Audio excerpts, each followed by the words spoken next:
Hola a todos y bienvenidos a Fisiología Humana. En este caso vamos a continuar con el tema de arritmias cardíacas y su interpretación electrocardiográfica. ¿Ok? Bueno, lo que vamos a ver ahora van a ser extrasístoles.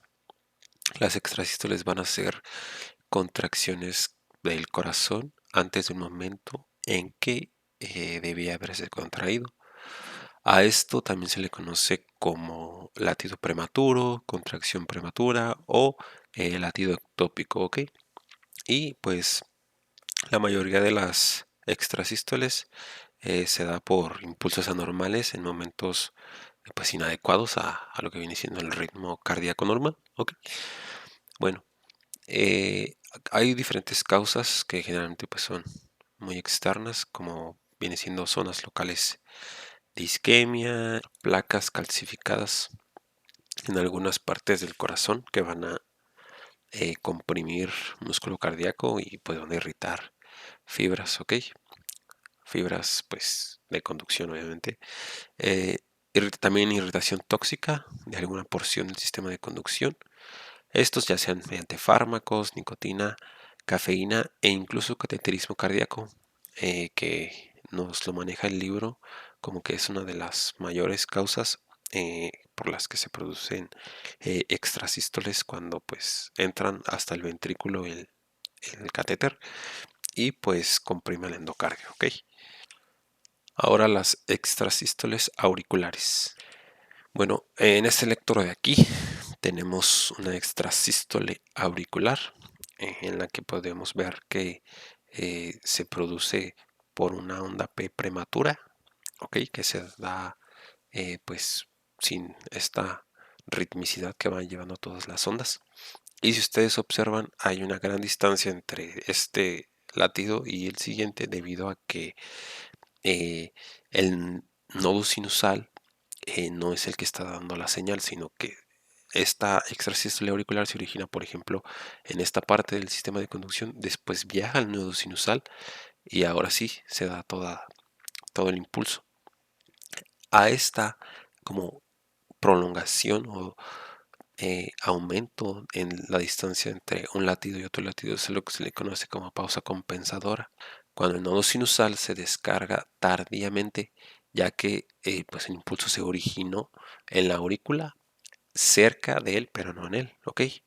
Y estas extrasístoles auriculares generalmente aparecen en atletas sanos, cuando hay falta de sueño o cuando la persona pues tiene tabaquismo, ¿ok? Bueno, también hay que mencionar algo conocido como déficit de pulso, que como su nombre lo dice es cuando el impulso no se puede ni siquiera palpar.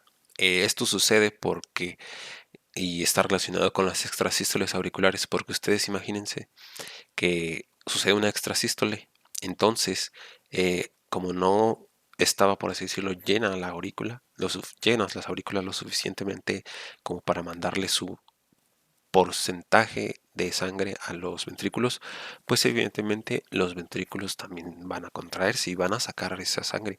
Pero ¿qué sucede? Como no les llegó la cantidad adecuada, el volumen sistólico no es el adecuado, no es el suficiente que normalmente sale.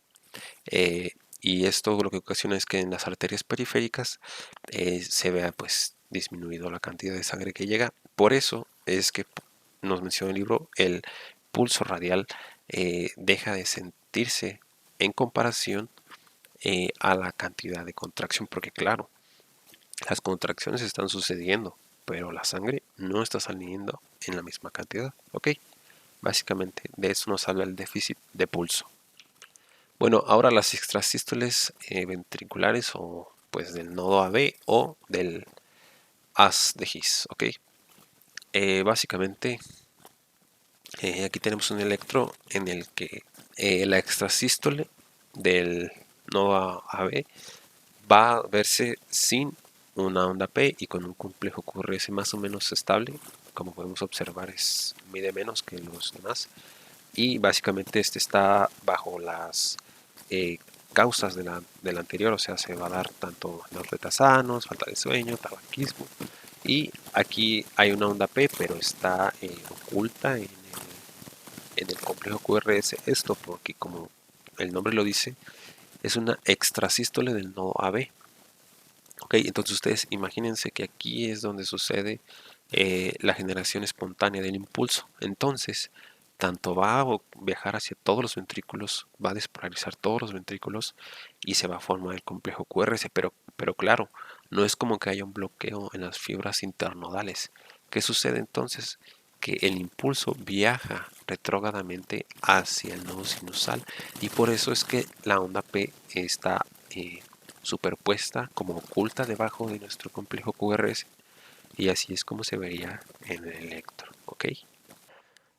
Bueno, ahora que arreglé un poquito el micro, eh, en el electro también vamos a observar patrones como este de aquí que se considera bigeminismo, que básicamente es un complejo, bueno, vaya, un electro normal y uno malo, que sería la extrasístole, un latido más bien en el electro, y pues va a haber, vaya, características que van a aquejar a estas extrasístoles. Ok, una de ellas es el complejo QRS prolongado, ya que las extrasístoles ventriculares se van a dar en el músculo de conducción lenta del corazón y no en las fibras de Purkinje, por ejemplo. Ok, y también un complejo QRS elevado.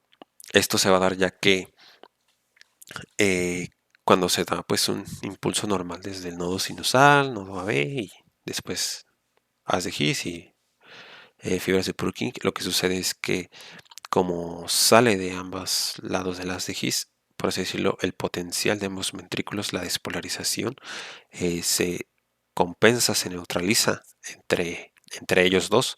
Entonces, por eso lo normal es que el complejo QRS no sea tan alto como se ve aquí. En cambio, cuando sucede esta extrasístole ventricular, como ya les mencioné, no se da en las fibras de manera adecuada, sino que sucede, por ejemplo, en alguna parte random, digámoslo así.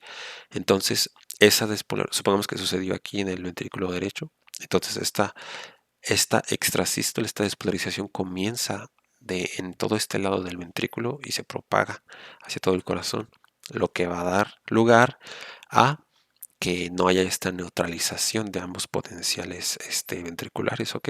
Y por eso se produce, como digámoslo así, un descontrol de este potencial, lo cual aumenta pues su amplitud, ¿ok? Y también una onda T, hay que decir que la onda T generalmente después de casi todas las extrasístoles ventriculares va a tener una polaridad del potencial eléctrico exactamente opuesta a la de nuestro complejo QRS, ¿ok? Y bueno, causas de estas extrasístoles, como ya les mencioné, impulsos o señales de entrada, o sea que se dé en alguna parte que fuera del sistema de conducción o de forma pues adecuada, tabaco, falta de sueño, tóxicos, y el problema de esto es que puede evolucionar a una fibrilación ventricular, ¿ok? Bueno, ahora el síndrome de Cute largo, una disculpa por la tilde. Lo que sucede aquí es que, como ya sabemos, el complejo QRS representa la despolarización y la onda de la repolarización ventricular. Hay ocasiones en las que este intervalo, que va desde el inicio de la Q hasta el final de la T, va a ser prolongado, o va a ser largo, vaya, y eh, el problema de este síndrome, o la quejante aquí, es que nos puede aumentar el riesgo de que nos dé arritmias conocidas como torsades de Pointes, que son estas que se ven aquí, que parecen unas Vs mal hechas y pues todas deformes, ¿ok? Y bueno, generalmente esto se da por un latido prematuro. Como observamos aquí está un latido, digamos, lo normal, luego uno muy inmediato, pues prematuro, vaya. Y después va a haber una pausa y después otro latido con un QT largo y pues puede que se agarre así, ¿no? Con las arritmias tostadas de Pointes. Y también esto es peligroso porque nos puede dar lugar a otro tipo de arritmias como taquicardia o la peligrosa fibrilación ventricular, ¿ok? Bueno, también hay que decir que el síndrome de QT largo puede ser congénito o adquirido. Generalmente cuando es congénito es cuando hay mutaciones en canales de sodio o de potasio. Y adquirido generalmente se va a dar por una hipomagnesemia, una hipocalemia o una hipocalcemia, ¿ok? También puede que se dé por algunos fármacos como la quinidina o antibióticos como la fluoroquinolona o la eritromicina, ¿ok?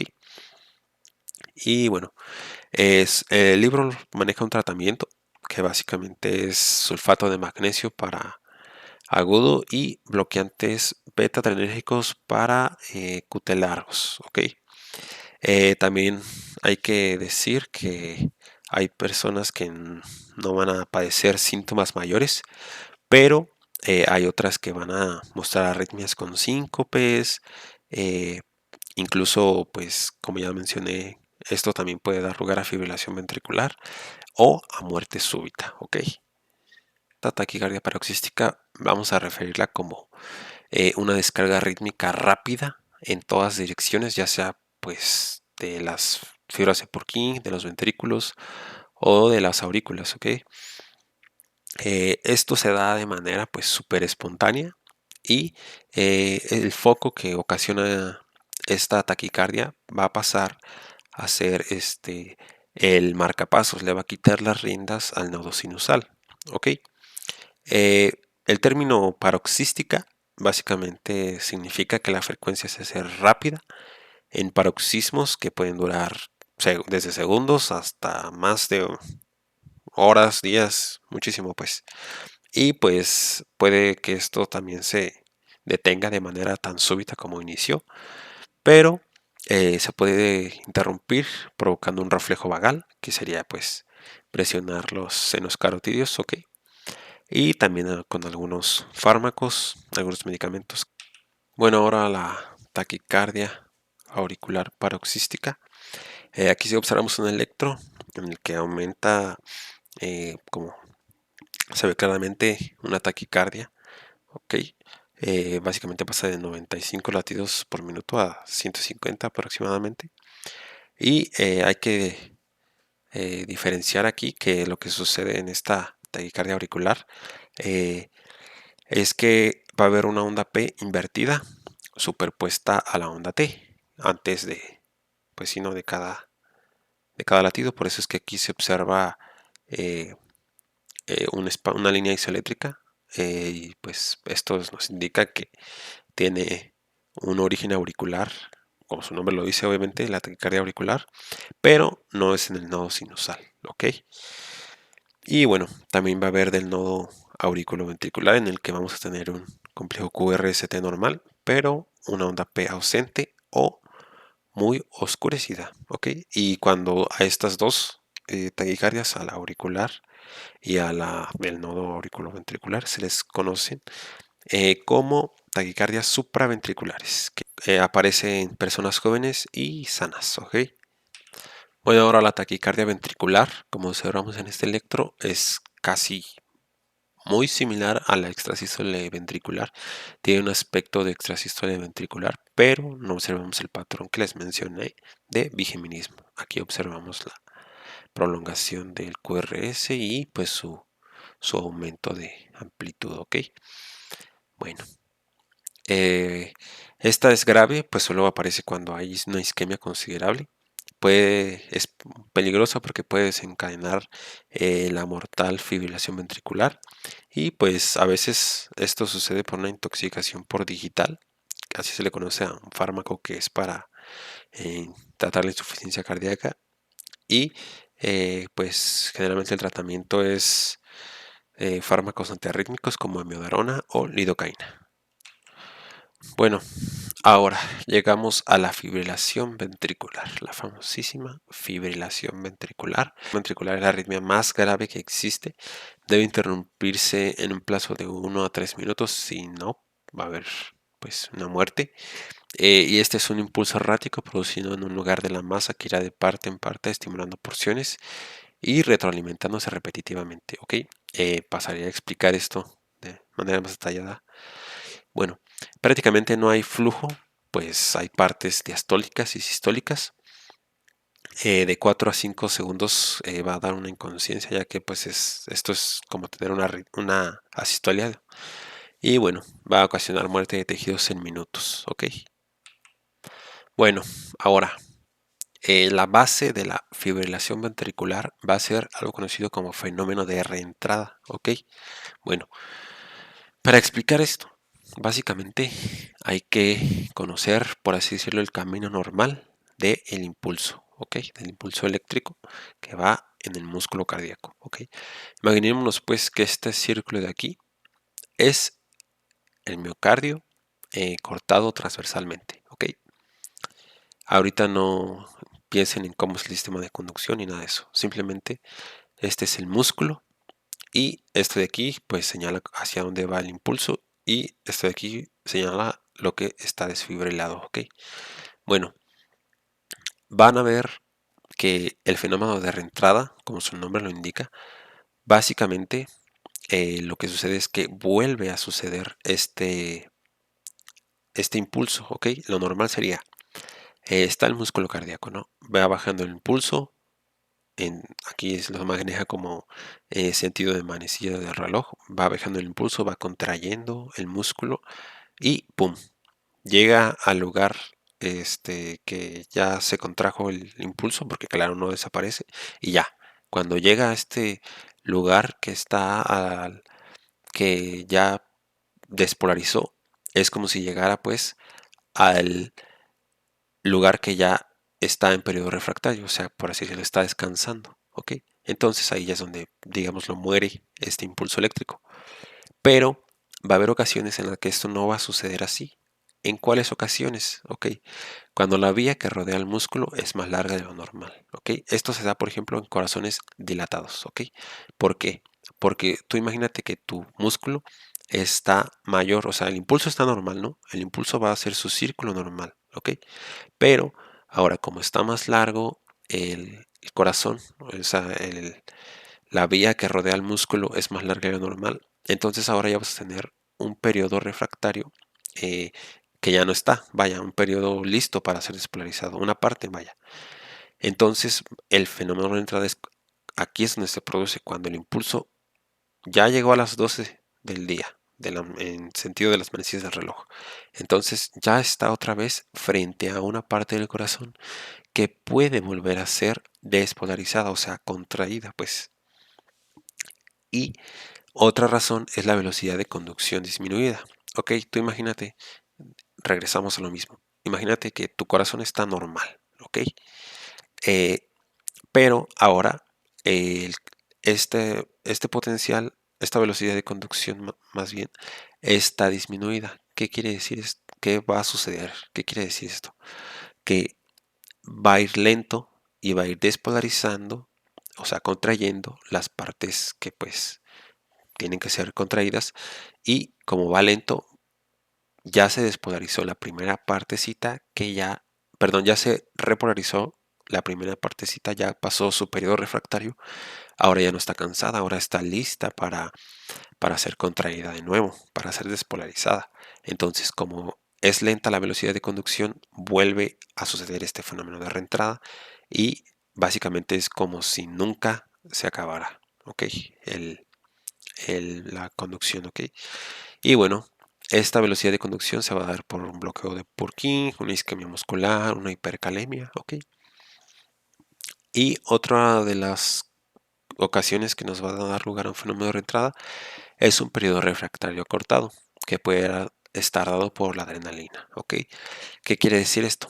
Exactamente lo mismo que ya les mencioné, fenómeno de reentrada, por eso es la base de la fibrilación ventricular, ¿ok?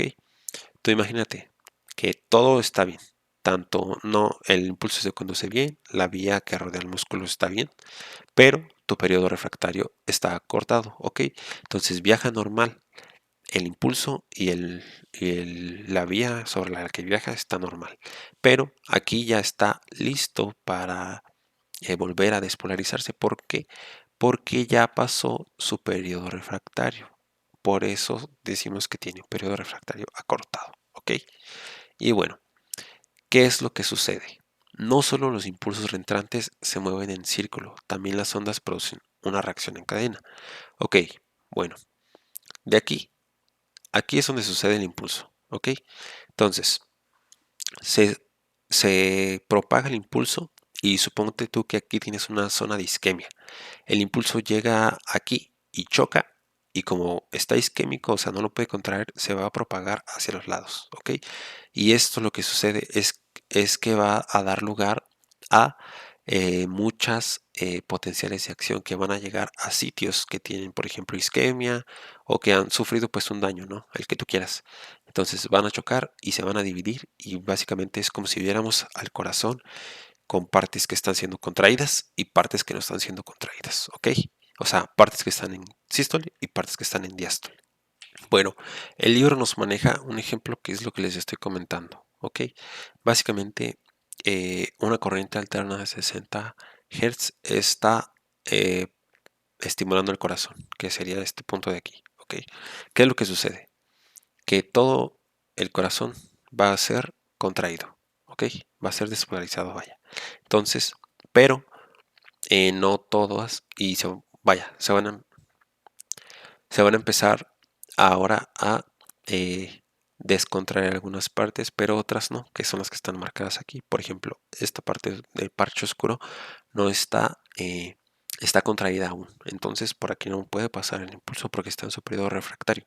Pero por aquí sí. Entonces básicamente se termina por hacer eh, esta, eh, esta reacción en cadena. ¿Ok?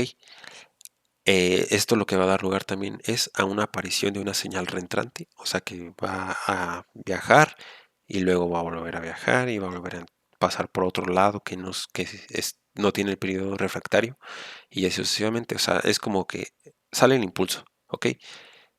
Y no va a morir, ¿por qué? Porque hay partes del corazón que pueden ser contraídas, que pueden ser despolarizadas, si me explico. Ok, la estimulación rápida va a producir 2 a terceras a 3, 2.3 del pasado, ¿ok? Bueno, eso lo que nos dice es que la estimulación rápida, lo que sucede es que va a dar lugar también a un periodo refractario más rápido, ¿ok? O sea, un periodo refractario corto, que si ustedes recuerdan es el fenómeno de reentrada, o sea que va a perpetuarse, pues va a ayudar a la reacción en cadena. Y por la división de los impulsos que les comenté, básicamente cuando choca con alguna parte que está bloqueada se divide y alguna parte de este impulso muere, pero las demás continúan. Entonces se mantiene la reacción en cadena, ¿ok? Y bueno, el electro de la fibrilación ventricular no hay un patrón como tal, ¿ok? Primero pueden observarse líneas gruesas e irregulares, después ondas de bajo voltaje, ¿ok? Y pues puede haber, también el libro nos menciona que puede haber de 30 a 50 parches de estos que les comentaba antes, que son de zonas contraídas y no contraídas, por las que puede pasar el impulso y por las que no, ¿ok? Y bueno, los voltajes van a comenzar en 0,5 milivolts y van a disminuir rápidamente hasta 0,1 milivolt. Aquí me gustaría decirles que una de las formas que yo medio asocié este electro de fibrilación ventricular es cómo se escriben en las caricaturas. Si ustedes se fijan, la mayoría de las caricaturas no muestra, cuando un personaje está escribiendo, no muestra como tal lo que escribe el texto, pero sí representan como que el texto, así como un electro de fibrilación ventricular, así literal, puras rayitas así, medio chiquitas, ¿ok? Bueno, y bueno, la desfibrilación ventricular. Hay que conocer que van a haber ritmos que tiene nuestro corazón que son conocidos como desfibrilables y no desfibrilables, ¿ok? ¿Qué quiere decir esto? Que básicamente que a uno les puedes dar con choques y a otros no, ¿ok? Lo que sucede es que, por ejemplo, la fibrilación ventricular sí es un ritmo desfibrilable, ¿ok? Entonces, eh, lo que sucede cuando le damos un choque es que una corriente eléctrica de alto voltaje se hace pasar por los ventrículos, va a detener la fibrilación ventricular porque pone en periodo refractario todo el corazón. O sea, es como si lo reiniciáramos, ¿ok? Si ustedes recuerdan, lo que sucedía en la fibrilación ventricular es que hay partes que están contraídas y partes que no. Por lo tanto, hay partes que están en periodo refractario y partes que no. Entonces, si tú le das un choque, lo que va a suceder es que todo el corazón lo vas a mandar a periodo refractario. Ok, entonces así como lo mandas a periodo refractario, después todo va a salir de su periodo refractario y va a estar listo para ahora sí tomar la rienda del nodo sinusal, por ejemplo, y dar un ritmo normal, ¿ok? Que es lo que queremos. Bueno, también hay que decir que el corazón puede permanecer parado de 3 a 5 segundos. Después de ese tiempo es cuando ya se restablece, ¿ok? Bueno, también el RCP, debido a la ausencia de la sangre coronaria también, como ya sabemos, las coronarias son las que le dan su aporte sanguíneo al corazón, entonces también se puede dar RCP. Es necesario realizar maniobras RCP para posteriormente desfibrilar. A veces es muy necesario, ya que pues esto va a provocar que las coronarias les llegue sangre y pues obviamente el corazón. Y bueno, aquí simplemente unas imágenes esquemáticas de RCP. En realidad, yo les recomiendo que vean videos o como tal, tomen un curso de esto, es muy importante. Aquí también les quiero remarcar que como el corazón cuando está en fibrilación ventricular, pues como ya mencioné, es como si estuviera en asistolia, o sea que es como si estuviera parado, básicamente. Entonces, no le va a llegar sangre al cerebro tampoco. Y de 5 a 8 minutos nos maneja el libro que le puede dar eh, una falla pues muy grave, puede haber pues pérdida de tejido nervioso, se puede morir, vaya, entonces puede ocasionar un, este, un deterioro mental e incluso la muerte, ¿ok? Cerebral. Bueno, ahora con la fibrilación auricular, hay que decir que generalmente no se propaga una fibrilación ventricular con una fibrilación auricular, ya que si recordamos hay tejido fibroso entre ambas cámaras, entre ambas bombas. Este es un mecanismo similar a la fibrilación ventricular, que ya les mencioné, todo esto de que hay partes que están contraídas y partes que no. Y bueno, este es mucho menos peligroso que el anterior y algunas de las causas son lesiones auriculares, una insuficiencia cardíaca, ¿ok? El libro nos dice que una persona puede vivir durante años con fibrilación auricular, ya que, como ya les mencioné, es menos peligrosa, ya que solo se disminuye el volumen hacia los ventrículos un 20 a 30%, ¿ok? Y los tratamientos son pues anticoagulantes. Bueno, también quiero mencionar aquí que es peligrosa ya que se puede estancar parte de la sangre en las aurículas, provocando pues coágulos que pueden luego, bueno, más bien trombos que luego pueden convertirse en embolias y causar pues un ictus, ok, un accidente cerebrovascular, ok, que ya sería pues, que complicaría mucho la vida, ok.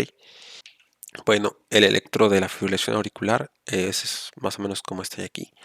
Lo que sucede aquí es que, digamos, ya mencioné que la fibrilación ventricular es como si fuera una sistolia, o sea, no hay contracción ventricular, es lo mismo aquí. Entonces, pero por parte de las aurículas, entonces lo que va a suceder es que no vamos a ver ondas P, va a haber una ausencia de ondas P o con un registro ondulante de alta frecuencia y bajo voltaje, ¿ok? Y bueno, el impulso está dado aquí por parte de las aurículas, no exactamente en el nodo sinusal, pero llega al nodo auriculoventricular por parte de las aurículas y el nodo auriculoventricular no va a dejar pasar otro impulso, por lo que va a haber un intervalo de QRS entre lo mínimo va a ser de 0,35 segundos hasta 0,95 segundos, ok. Y bueno, va a haber también un aumento, una taquicardia ya que pues hay una elevada frecuencia de fibrilación auricular, ok. Se están produciendo, vaya, muchos impulsos. Y bueno, ok, bueno, su tratamiento hay el conocido como cardioversión sincronizada, que es como el tratamiento de la fibrilación auricular, que básicamente consiste en dar electrochoque sincronizado al complejo QRS. ¿Por qué? Básicamente porque no quieres, lo que quieres es atacar solo las aurículas. Y pues cuando está sucediendo el complejo QRS, aquí después de que sucede esto es cuando están en periodo los ventrículos en periodo refractario. Entonces, si tú le avientas choques cuando están en periodo refractario, no es como que vayas a mandar parada cardíaca al corazón por estos 3 a 5 segundos que ya les mencioné que sucedían, ¿ok? Entonces, por eso, ¿ok?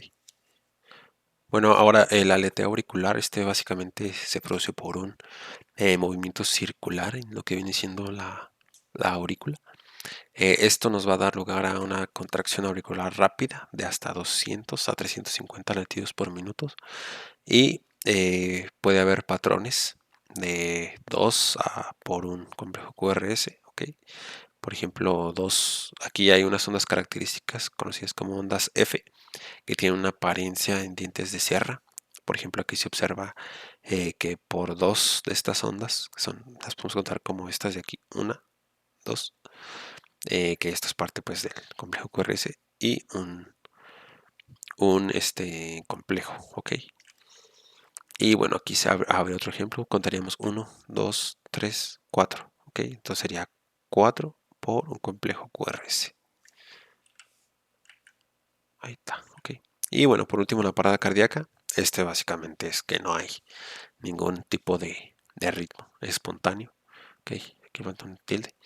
Y bueno, causas de esto puede ser una anestesia profunda con una hipoxia. Y bueno, el tratamiento de esto es RCP, como ya les dije, es muy importante. Y pues en miocardiopatías graves se recomienda un marcapasos, ok. Y bueno, eso sería todo. Ok, muchas gracias, suscríbanse, denle like, compartan. También quiero aclarar que esto solo fue pues una pinceladita, ok, yo no soy ningún experto en electros, pero pues quiero compartirles esto. Espero les sirva. Cualquier corrección, error que hayan visto, no duden en comentarlo, ok, y muchas gracias.